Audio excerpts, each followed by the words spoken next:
ბევრი რამე შეცვალა ამ დაავადებამ. ცხოვრებისეული გამოცდილებაც, რა თქმა უნდა, უფრო სხვანაირად დავინახე ყველაფერი, იმიტომ რომ გიწევს ბრძოლა, გიწევს არახილულ დაავადებასთან, ანუ ბრძოლა. დაავადების შესახებ სკრინინგიდან გავიგე, მკერდის სკრინინგზე დავდიოდი სისტემატურად, როგორც მიწევდა ისე და აღმოჩნდა, რომ არის მკერდის სიმსივნე. როდესაც გადავიღეთ მკერდის კატე, აღმოჩნდა პირთვში ადენოკარცინომა და საკმაოდ დიდი. ეს იყო 9 სანტიმეტრი ნახევარი, ვაკონკრეტებ, იმიტომ რომ ძალიან დიდი იყო და თვითონაც გაოგნებულები იყვნენ, იმიტომ რომ მე არაფერი სიმპტომი არ მქონდა ამისი, აბსოლუტურად არაფერი. პირველი შეხება ამ დაავადებასთან სასიამოვნო არავისთვის არ არის და ცოტა შოკის მომგვრელი არის, მაგრამ ალბათ მაინც ისევ და ისევ ყველაფერი ადამიანის ფსიქოტიპზეა დამოკიდებული.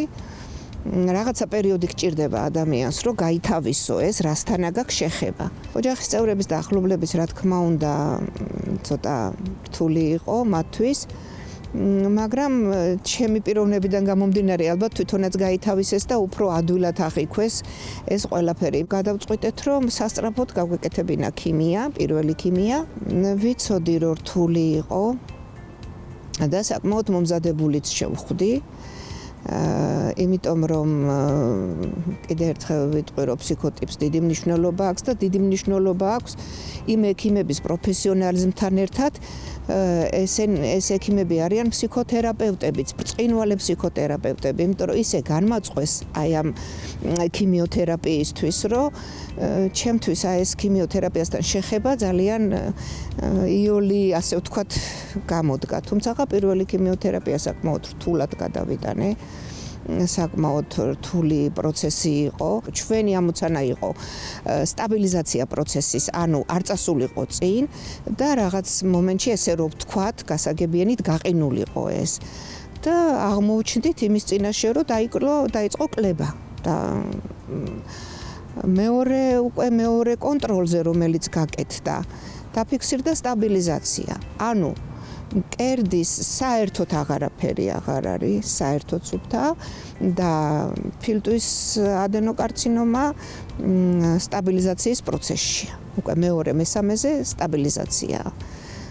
მკურნალობას განვაგრძობთ და დიდი იმედი მაქვს, რომ ყველაფერი კარგად იქნება და ერთი წუთით არა ვარ პესიმისტურად განწყობილი. არანაირად არ ჩამიკეტია ჩემი სამყარო, პირიქით ხალხისთვის უფრო გახსნილი გავხდი, უფრო ვყვებოდი ბევრს ჩემ დაავადებაზე. არ დამიმალია არავისთვის, რომ დაუშვათ მე ეს დაავადება მჭირს და ვფიქრობ, რომ არაფერი არ არის ამაში დასამალი. ამ ეტაპზე მუშაობით ვერ მუშაობ, იმიტომ რომ ქიმიოთერაპიას მაინც მიაქვს ენერგია მეტნაკლებად, უფრო მეტი მობილიზება გჭირდება, მაგრამ ის რომ ენერგიული ვარ დაუშვათ, აქტიური ვარ, ისე ვაკეთებ ყველაფერს, რასაც ვაკეთებდი, ჩვეულებრივი ცხოვრებით ვცხოვრობ.